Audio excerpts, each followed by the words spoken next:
Remember that whole thing I said about not being worried about looking like an idiot? It's about to come into play here. Because you'll make the motion of like, this looks ridiculous, right? But it does, like when I talk, it's going to sound more like I'm moving around or making motion as opposed to me just standing here going, hyperventilating. So yeah, there's a lot of movement involved, and then I'll, do whatever she's doing on screen. It's challenging, especially when you're talking like this. This is a little harder to talk when you're trying to run. Yes, you are. You're like, I've got to do this. So you can imagine at that time, what it probably looked like is me by myself in a box like a caged animal with my engineering director and me in front of a microphone kind of bent over because for some reason that's what Marin did to me. And just bouncing and going, oh, Sebastian! Oh, I love you so much! I mean, like, just ridiculous, right? If anybody would come in and be like, who's the crazy English lady? She was a lot of fun though because she was so klutzy, and I was so klutzy as a kid, so I was able to kind of bring up all that stuff. And we had so much fun. That was one of the few commentaries. I don't know if you guys have seen the commentary that we did in character. So much fun. We did an entire commentary, me and Ian, who plays Bard, and Jason, who plays Finn, and we did the whole thing in character. And what is this thing in my face? It's a what? A microphone? No, that's what it is, yes. So it was a lot of fun. Plus it was fun being locked in a booth with Ian and Jason, not gonna lie.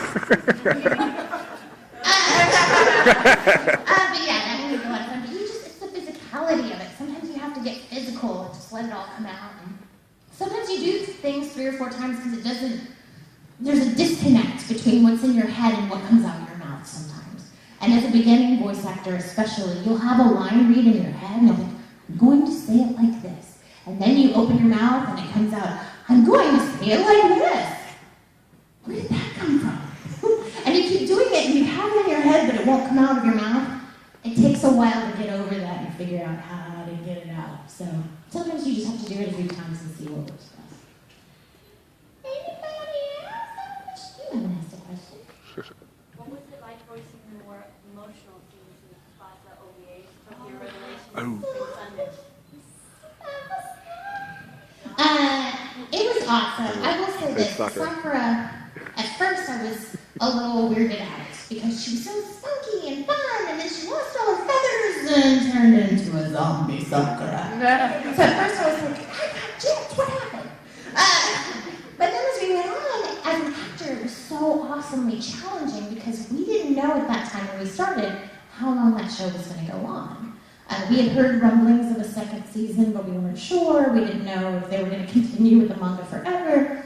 So it was difficult for me as an actor to figure out, okay, every time she gets a feather back, she needs to get a little piece of herself back. But how much of her can she get back? Because we don't know how far it's going to go, so she can't get like 3 feathers back and be like, I'm regular Sakura again. Like you have to kind of build it slower. So it was challenging in a really cool way. Some of those scenes, especially like the revelation stuff, I was just so excited about having a gun. So excited she had a gun. I was like, oh my god, Princess Sakura's touching a gun! And she shot it. Holy crap. Now granted, it was only like a hot 5 seconds, but still, she had a gun.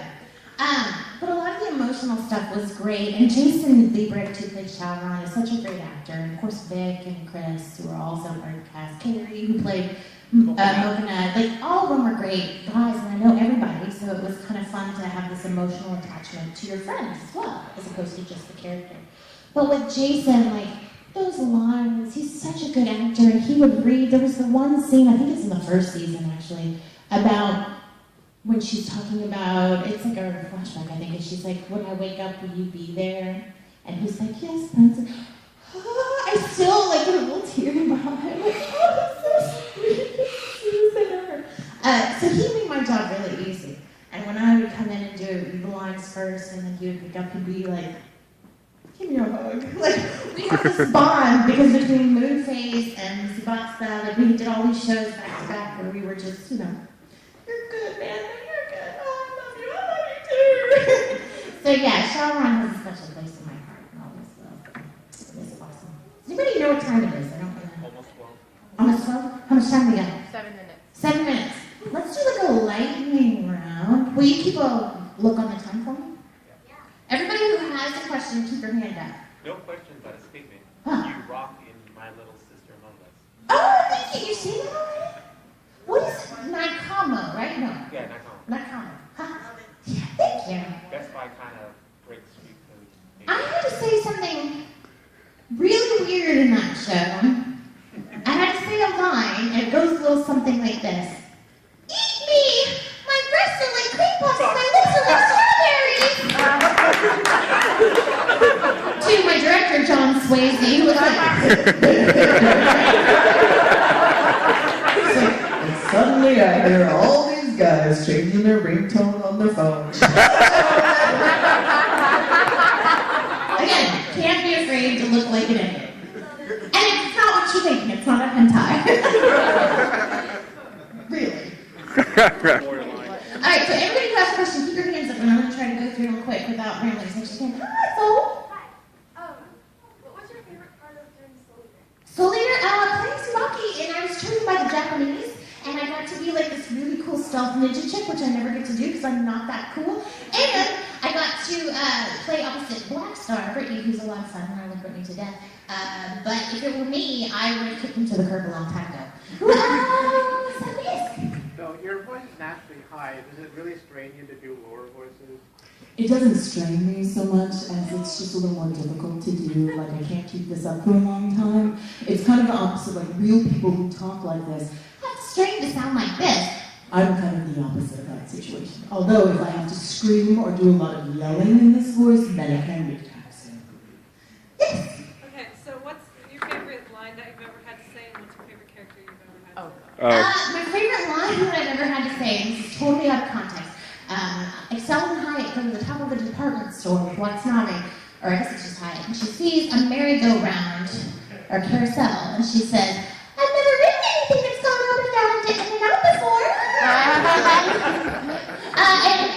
Oh, favorite character? I can't pick one, it says babies. Oh, gosh, anytime I get to yell at Nick is awesome. Every time that I get to yell at Nick is awesome, but that was fun too because I was the ADR script adapter for that show. The only thing is every time one of those signs fell down, I had to find a way to match what the sign was to what I was saying. That was really hard, but I loved her. Yes. What about the voices where you have to sing? Oh, voices that I have to sing. I don't mind singing. I actually enjoy singing. The problem is that normally I have to sing in this voice, and I'm much more comfortable singing in like a mezzo tone. I don't know why, but when you have to sing, I just sing as Hello Kitty, like I did Hello Kitty's Animation Theater. So when you have to sing a song,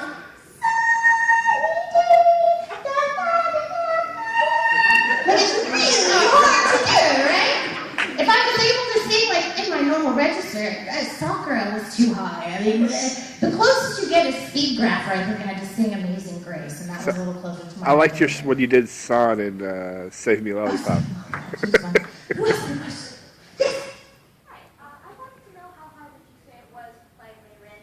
Oh, Mayrin was easy. Just because I had so much fun with that voice. And for me, like, I tend to go, and some actors do this, I go past and let the director bring me back. Like, I'd rather overdo it and have them bring me back than not do enough. So I was off the wall crazy for Mayrin, just, and Ian would bring me back. Or not. Anybody else have a question? Yes. Did you cry at the end, Bear? Oh, God, yeah. Oh, God, yeah. Although I love how many, I get like big burly men that come up to me and they're like, whose sign is? They're all embarrassed and scared. Although there was one convention where I was telling the story yesterday, there was a big burly dude, and he's like, I have to show you something. I'm like, oh, all right.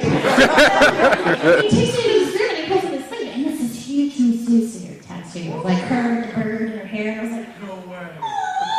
Big burly man with an animated girl, I know. Yeah, so I love that show, and I totally cried.